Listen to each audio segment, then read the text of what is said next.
Today, susubukan namin mag 24 hours dito sa nag-iisang floating barangay dito sa Metro Manila. Kakayanin kaya namin? Samahan nyo na kami.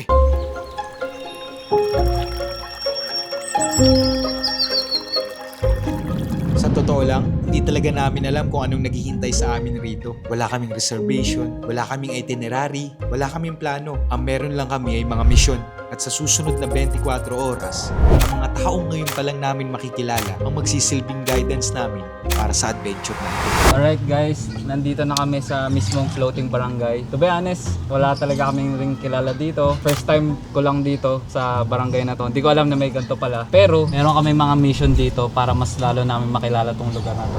Ano yung unang mission natin? Wala kami ditong kakilala, wala kami matutulugan. Ang una mission namin ay makahanap ng matutuluyan. Dahil 24 hours kami rito, so kailangan namin maghanap ng kung sino man yung mapapapayag namin na pag-stayin kami sa kanilang tahanan. Pakiramdam ko parang wala tang nakikituloy dito, no? Oo nga po. Mga residente talaga nandito eh. Residente lang talaga na nanunuluyan dito. Pag may shooting lang talaga dito, doon, inahanin na yung bahay na yun. Oh. May nag-shoot na po rito. Oo, meron. Batang Quiapo. Doon yung bahay na ano na yun, oh. Bahay na puti na may halaman. Yan ang bahay ni Coco Martin. So pwede po kaming matulog dyan kung sakali. Kung halimbawa, kausapin nyo yung ano, yung may-ari ng bahay doon. Kung matutulugin nyo ba? Hindi ko ako Martin. Ikaw ka, Martin.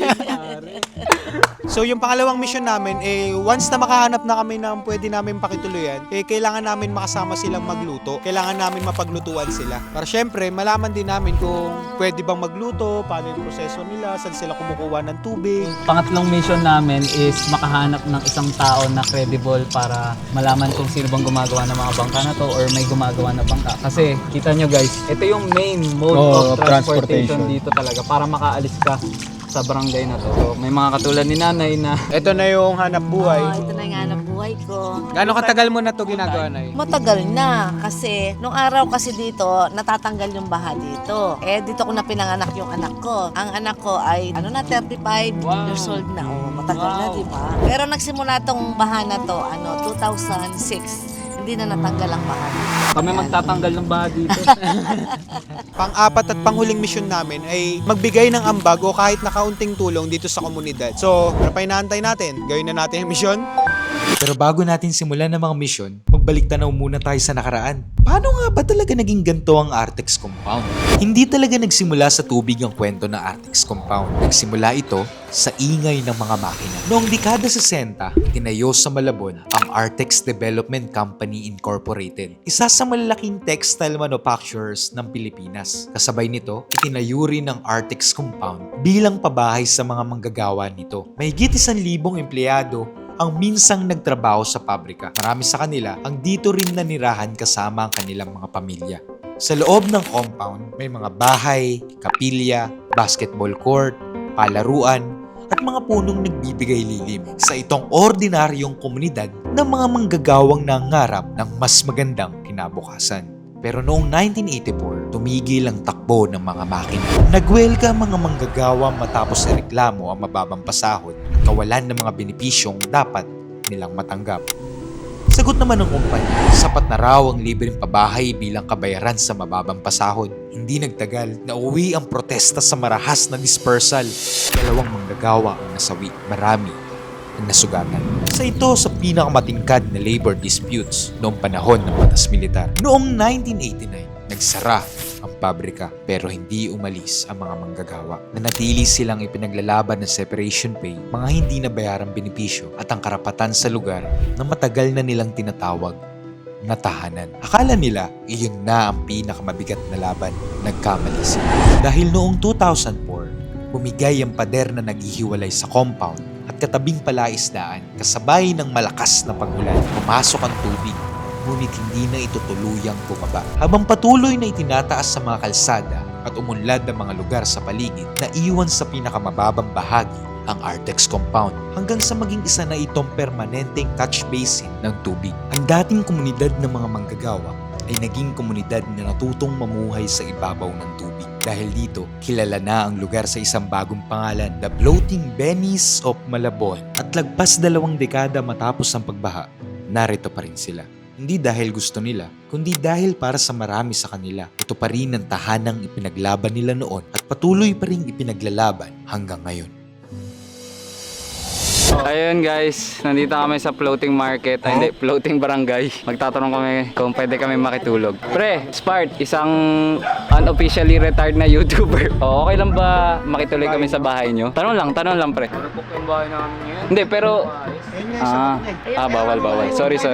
Sorry guys, syempre hindi ka pwede mamilit kasi alam natin yung conditions ng mga bahay. Kaya tayo magdo-donate dito. Kaya kung hindi kaya ng bahay nila, di hanap tayo na iba. Thank you bro! Let's go! Yun, pansin na namin agad na okay naman pero hindi lahat. Malamang magkakaroon ng mga encounters pa na ganun kasi makikita nyo naman dito yung mga bahay dito. Parang meeting spot rin po to, no? Kasi may tsaka dito po yung simbahan, no? Tapos katabi lang ata na ito parang factory, no? Nay! Pwede ba kami makitulog sa inyo, Nay? Tinawanan lang tayo.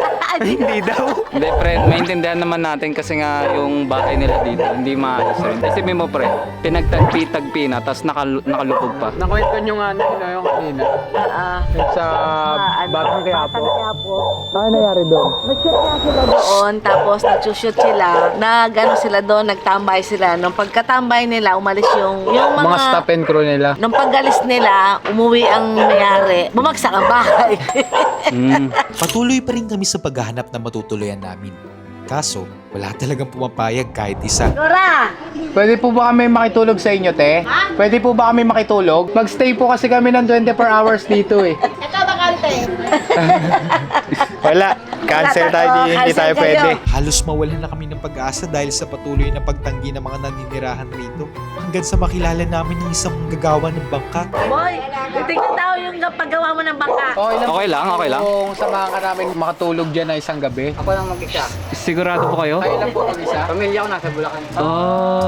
Yung mga anak. Sige, dito na tayo dyan pre na tayo. kasi kita mo naman alanganin rin talaga dito yung mga ibang pamilya. So, sigurado ka. Siya yung unang umuo sa atin eh. Oh, mag-shake hands na kayo pre. Si Raymond RS po. Spart po. Nice to meet you po. Panak. Opo, galing na po kami sa Panak. Mission complete na tayo sa una. Mamaya na lang magkakaalam. Solid, may bahay tayo. Kumain ka na ba, Kuya Raymond?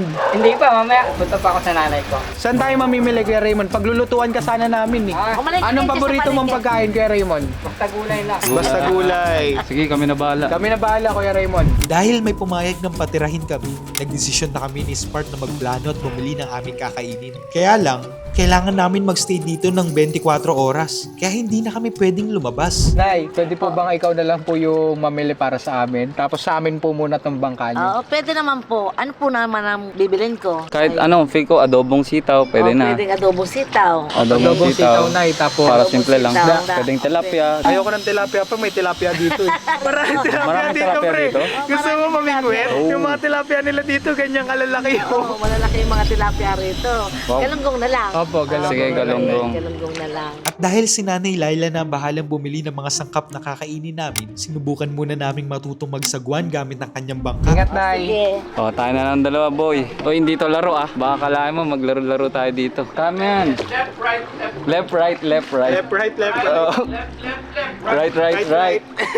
Left. Ganyan, tama, hindi. Yan. Marunong ka ba nito? Ikaw kaya? Pwede. Ako na lang kaya magka-camera. So, nagpalit kami ni Spark. Siya na lang magsasagwan para libutin to. Punta tayo doon sa tindahan, pre. Bibila akong tubig. Gamitin natin yung natutunan ko sa Sa ano? sa gubat. Yung natutuhan mo doon kung paano magluto ng tinapay. Mamaya tayo pa yung Hindi, maging syempre hindi. kagagawan ng pagbagsak na isang bahay dito. Yari ka talaga. Kinakabahan ka rin eh. Kalma lang. Hi, Nay. Galing niyo po magsagbuhan. Exercise. Tas kita pa. Ang galing na, Nay. Ganun dapat, guys. Sabi nga ni Nanay, di ba? Exercise na, kita pa. So, hanap tayo ng trabaho na magiging healthy pa tayo. Onwards! Gagawa niyang ganun kabilis. Kaya, no? Pwede makahingi po ng tip kung paano kayo magsagwan. Hindi kayo kumakaliwa pag ganun pabaliktad. Patuloy pa rin sinusubukan ni Spart na matutunan ng tamang paraan ng pagsagwan. Kaso, kahit ilang beses niya itong subukan, ay... Habang inihintay namin si Nanay Laila, patuloy lang kami sa pagsasanay magsagwan. Medyo nahirapan man kami ni Spart nung umpisa, kalaunay na nakuha rin namin ang tamang kumpiyansa. So yun guys, medyo natuto na kami kung paano magsagwan. Ayan na si Nanay. Dala niya na yung lulutuin natin pagkain para sa amin. Kaya nanay oh. Panis! Nay, dumidiretso na kami papunta sa Magkano? inay. Hilain mo pre, hilain mo yung bangka papunta dyan. Yan, para maano ni nanay. So, kasama na namin ulit si Nanay Laila at andito na yung mga goods natin na para iluluto natin doon kay Kuya Ray. Nag-start kami ng mga 10, ang oras na natin ay 11:52. Ang dami na kagad namin ginagawa ni Spark. Natuto na kami kahit paano kung paano mamangka. Na-accomplish na natin yung unang challenge na paghahanap ng bahay na matutuluyan natin ngayong gabi. So, andito na kami ngayon. Nakatapak na kami ngayon sa bahay ni Kuya Raymond. Ano magsabi mo, pre? Kakaiba. Siyempre, nasa floating na bahay. Ayun, malalaman natin kung ano ba yung feeling na nandito, matulog dito. Saka kung paano siya gumagawa ng bangka. Workshop to guys eh. Workshop area. Workshop, oo. So, magkakaalaman kung ano ba yung itsura dito or kung ano ba yung mafe-feel namin, ano mararamdaman namin, ano matututunan namin sa lugar na to. Yun. Tutuan na natin sila. Bago namin lutuin ang aming pananghalian, pinag-settle in muna kami ni Kuya Raymond sa aming tutulugan. Inayos na nga rin namin yung mga naiwan naming gamit. Guys, WTF plugs, WTF merch. Alam nyo na, nilabas na namin. Puntahan nyo lang yung link. Wow, ang laki. Laki, no? Ngayon tayo na matutulugan. Feel ko guys, hindi lahat ng bahay ganito dito. Isa to sa magandang bahay dito. Agad na naming napansin na mahilig palang mangolekta at magbutingting ng mga kagamitan si Kuya Raymond. Kaya talagang namangha kami sa kanyang mga libangan. Libangan namin sa labas yan. O ako nagpapasayawan doon. Ikaw nagpapadisco. Officer kasi ako sa panak. Parang pansin ko nga, ano kayo, active kayo, no? Nagbabike kayo siguro, no? Ako mahilig ko ba ako tumakbo? Ako rin, Milo. dating Milo Best sa ano. Milo Best? Maliit, Manny Pacquiao, nakasama ko yun sa ano. Sino po? Construction. Si Sa may silo. Ano ginagawa niya doon? Naghahalo semento. Tas kayo? Ganun din. Parehas kayo nag-aalo. So yun guys, we have finally reached our stay. Thank you kay Kuya Raymond. Dami niya palang ginagawa dito. Sobrang swerte natin kasi meron tayo ganito kagandang hospitality dito sa lugar na to. The best. 5 out of 5. Next step namin, magluto na dahil tanghali na rin at wala pa rin kami kinakain pati si Kuya Raymond para pasalamatan siya. Luto na kami. Ramdam naming welcome kami nung pinatuloy kami ni Kuya Raymond sa kanyang bahay. At pagkatapos namin magayos ng mga gamit, pumunta na kagad kami sa kusina para masimulan na ang pagluluto ng aming kakainin. So tapos na kami magsaing. Ngayon na magluluto na kami ngayon ng adobong sitaw.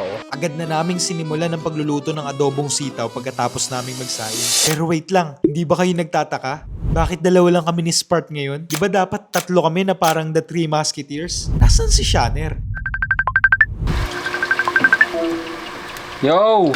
Saan ka? Sa bahay, tol. Sa bahay. Tinatanong nila pre, sinasabi kasi namin sa content, ba't wala ka? Ngayon, kailangan mo mag-explain. Pupunta ako ng Bulacan, tol. May ocular ako. May gagawin akong content. Hindi naman yan bebe, no? Pinagpalit mo na kami sa bebe, no? Hindi naman. Hindi. Sabihin mo, pre. Kailangan ko kumayod, tol. Kaya punta ako Bulacan next week. Hindi ako makasama. Okay lang, okay lang. Pero ngayon lang ako absent. Next time, next content. video. Oh, mag-sorry ka sa kanila, pre. Mag-sorry ka. Sorry, guys. Kailangan ko lang gawin yung kailangan kong gawin. Pero babawi ako next time. Bye-bye. Okay. Sige, pre. Bye-bye. Yun guys, si Shanner, nag-ocular siya para sa content niya.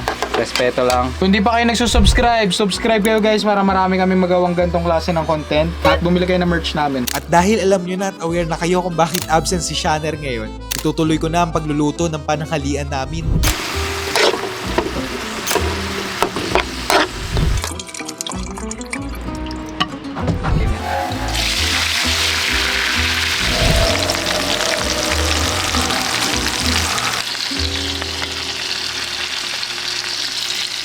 Guys, kain na tayo.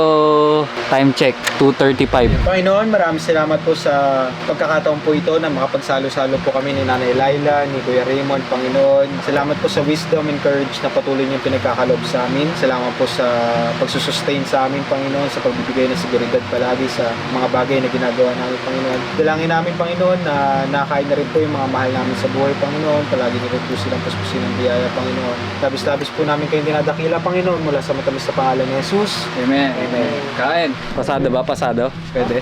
Pwede na. Pwede na mag-asawa? Pwede na kayo mag-asawa. Ay, nakabuhay tayo dyan, boss. At pagkatapos namin kumain, pumunta na kami kay Lola sa kabilang bahay dahil nangako kaming patitikimin namin siya ng luto ko. Lola, eto na yung ulam.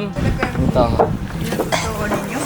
Siyempre, Nay, nangako po kami. Yan. Oo, masarap. Enjoy po, Nay.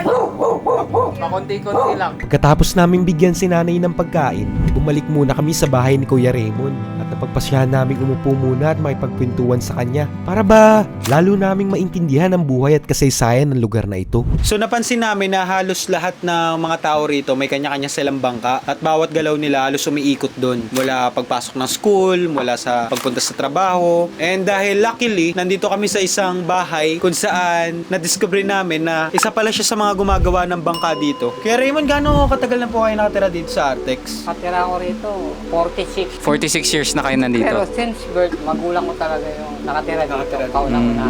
Ilog na po ba to? Kasi hindi naman talaga to ilog eh. Dating tambahay ko po yun. Ito daw dating kubo, tambayan daw ng mga senior dati. Diyan nagpapahinga. So guys, itong bahay sa gilid namin, ito daw yung shootingan na bahay. Halos marami ng artista yung ginawa tong bahay para makapag-shooting sila. Isa na sa mga halimbawa dito, si Coco Martin. Ito yung isa sa mga naging bahay niya sa Batang Quiapo. Naging location din ito na music video ng Lola Amor ng X-Been Raining in Lola Manila. Amor. Sino po may-ari niyan? Dati ko taga rito. Pero may bahay na. Oh, Tagalupa na. Tagalupa. Paano po ang tubig at kuryente niyo po rito? Dati mayroon akong kontador na tanggalan na ako.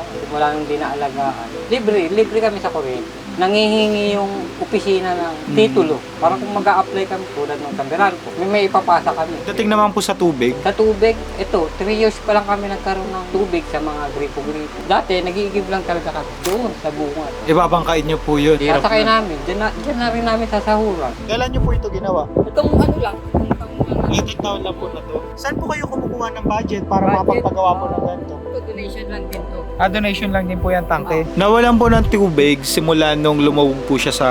Hindi naman, nawala na talaga siyang tubig nung napabayaan itong lugar mismong namin compound. na ano. Nawala ng tulong dito, ano na eh. Parang nasa 28 years na. Ano talaga to eh, di ba? Lupa talaga siya. Pero ngayon parang nagmukhang ilog Puro na. bato kasi lahat to eh, puro bato. Sabi- Basketball court to, saka volleyball court. Grabe, hindi na halata. Ano po nangyari? Bakit po naging ganyan? Tumaas na kasing mga kalsada sa labas. Ito kasi pababa. So, kumbaga parang pag Parang naging... umuulan, dito na pupunta lahat. Catch basin. Hindi na po siya binalak linisin po ng LGU o ibalik po sa dati niyang form. Hindi na eh, mahabang proseso kasi raw yun. Saka may kaso pa yung paninirahan namin dito. Paano ang kaso po? Mga trabahador dati dito. Hindi pa namin natatanggap kung sa aming batong lugar. Pero pinaglalaban nyo po na sa inyo. Pinaglalaban po namin yan. Mahigit 50 years na. Ano pong tawag naman po sa mga place na yan? Halimbawa yung mga pagka-partition po niya. Pasilyo A.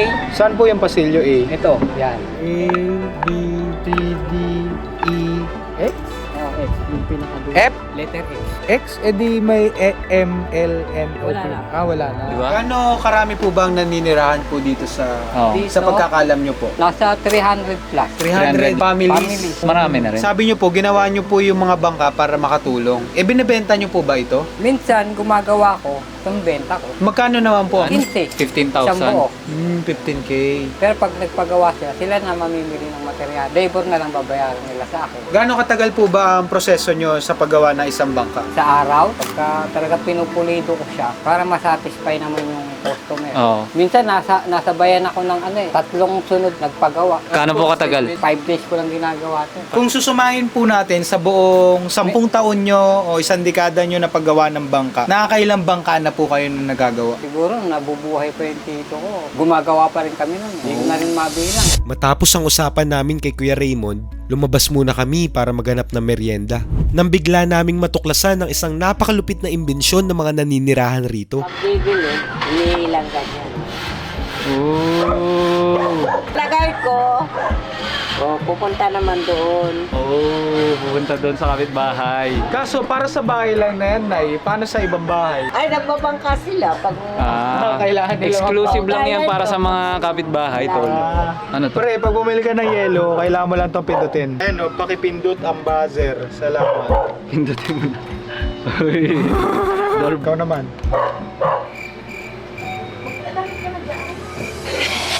Pagkabili namin ng aming kailangan, balik agad kami kina Kuya Raymond. Lumipas lang ang sandali at nakasama namin sila nanay at lola. Nagtuloy-tuloy ang aming kwentuhan at mas lalo pa naming naiintindihan na iisa lang pala ang pangarap at pag-asa nila para sa kanilang komunidad. Para kami nasa Thailand, tol. Punta kayo dito, bayaran nyo sila, entrance libre. Ay, hindi pala libre. May bayad yung entrance dito. Grabe, maganda dito. Na-imagine ko parang may nagbebenta ng kung ano, no? Maganda sa picture tong no? Opo, ang ganda, ang ganda. So ano yung parang pangarap nyo sa lugar na ito after 5 years or kayo mismo, ano yung pinakapangarap nyo pa? Hindi namin pinangarap na matuyo dito. Kasi ito yung pinaghanap buhayan namin eh. Doon sa may doon sa... Ibang doon sa perspective may- nga din po yun, no? Nakwento po kasi ni Kuya Raymond na isa daw sa mga pinaglalaban ng mga tiga rito, yung lupa pa rin. Oo, daw po dito, nila. para mapasa amin. Pero kung bibigyan po kayo ng pagkakataon umalis po dito, aalis po ba kayo dito sa lugar na ito? Kasi kung dito, sanay na kami dito yung mga tao, baka doon sa lilipatan mo, hindi mo ano yung mga tao, kung ano mga klaseng tao, di ba? Dito sanay na paglabas mo, okay yung mga tao. Baka pag napunta ka sa ibang lugar, hindi mo magpapanibagong ano ka, di ba? Kaya mo, nanay, gusto nyo pa? Manatili na lang kami dito. Saya ako eh. Ah, Negros Occidental. Dumating ako dito 1965. ilang taon na po kayo ngayon? 85. Mukhang malakas pa rin po kayo, no? Hindi naman, taga-bukid ako. So ito po, pabahay po ito ng pabrika. Bahay ito. Dati, nung hindi pa kami libre kuryente. Yung lumabog po ba ito na bigla po kayo? Bakit bigla siya? Biglaan siya? Biglaan, no? Kumula ng isang buwan niya lang. Anong nag-iba po yung pader sa may palaisdaan? Doon. Doon na po nagsimula yung pagbaha dito. Wala, tapos yun. Dahil doon, nagsarado rin po yung pabrika. Hindi mo na agad siya nagsarado, umaandar pa rin kaya lang, nakabasa yung mga nila. Mahirap bumangon ulit pag ganun eh. Pagkatapos namin makakwentuhan si nanay at lola at malaman ang thoughts nila tungkol sa lugar na ito, nag-decide ulit kami ni Spart na mamangka at libutin ang paligid. Okay guys, so time check. Ang oras natin ngayon ay 6:05. Unti-unti na rin natututo si Spart. So pabalik na kami kay Kuya Ray dahil mission accomplished. At habang namamangka kami ni Spart, napaisip na lang kami na grabe rin pala talaga ang dinanas ng lugar na ito. May iba't ibang konsepto na sila ng pangarap. Para kay Kuya Raymond, nagnanais siya na sana bumalik sa dati at mawala na yung tubig. Habang sa perspektibo naman nila Nanay Laila, sa tubig na nagmumula ang kanilang kabuhayan. At bagamat magkaiba sila ng nakikitang realidad, nakikita mo pa rin sa mga residente na kinakaya nila at sinusubukan pa rin nilang mabuhay ng maligaya at may dignidad. Paano mo malalaman kung tama yung ginagawa mo? Ayun, no? Kanina nanggaling tayo doon, di ba? Tingnan mo, malapit na tayo doon. Eh di ba sabi nila dapat lagi kang magkamali? Hindi, nagkamali na ako kanina eh. Kumbaga ngayon natutunan ko na paano maging tama and paano maging consistent. Without consistency, it is nothing. Karating So nakabalik na kami guys. Safe. Pagdating namin sa bahay ni na Kuya Raymond, nagpahinga muna kami ni Spart at nagpalipas ng oras. Maya-maya, nakipagkwentuhan at nakipagbanding ulit kami sa kanya. Alright guys, time check natin. It's 8 o'clock in the evening and tingnan mo, ang cute ng pusa oh. Meow! Bumili kami dito ng konting fun juice kasi syempre kailangan natin mag-enjoy kahit konti dito sa community na to. Syempre kasama si Kuya, kaya enjoyin natin to. Okay, 1, 2, 3. Cheers! Tinapos namin ang gabi sa isang matinding cheers at kwentuhan kasama si Kuya Raymond bago kami diretso ng natulog ni Spart. Alright guys, tutulog na kami. 12:36 and tomorrow is gonna be another day. So, papalakpak ako. Magbabago na lahat. In 3, 2, 1. Ayun ang grab food natin pre, grab boat guys! Ilan taon na po ba kayo nakatira rito? Wala na, may kita 50. Maganda tulungan eh. Hindi ko akalain na magkakaganito to. Kasi sa mga gusto pumunta sa Artex at mag-shoot, hindi sila nangingi ng pera pero donation para sa ginagawa nila sa community. Salamat sa ano nyo, sa pagbablog nyo ha.